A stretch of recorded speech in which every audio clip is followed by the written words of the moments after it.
আমরা ওই বানটা যাতে আরো সুন্দর কাজ হয়, না তো আমরা তো এইভাবে আমরা বয়ের রাত্রেবেলা বয় লাগে ঘুমাইলে পরে কুসুমনি বাইঙ্গা নিয়ে যায়, এটাই আমরা বয়।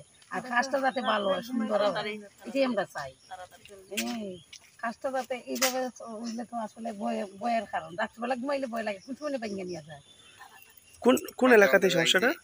কোন এলাকাতে এই সমস্যাটা? এই সমস্যাটা ইয়াংস্টার ক্লাবের সামনে কুমারঘাট। কুমারঘাট পুরাতন শিববাড়ি। নদীতে জল বাড়লেই এরকম সমস্যা ঘটে। আরো তো ড্রেন নাই আমাদের বাড়ির সামনে দিয়ে। পাশের যে নদীটা, এই নদীটার নাম কি? দেওনদী। এরকম মানে এর আগে হয়েছিল? এরকম বহুত আগে হয়েছিল একবার। তো ওইসব সময় এইভাবে তারা তো রাতারাতি কাজ শুরু করে দিয়ে সেইটা তারা মোটামুটি কাজ ভালোই হবে, খারাপ করবে না। দেখতেছি রাস্তার দুনো পাশে 9টি গেট ফালানো হয়েছে, কি কারণে 9টি গেট? ওই তো মানুষের গাড়ি নিয়ে আইতো না, এই বান্ধের ক্ষতি হইতেছে এই কারণে।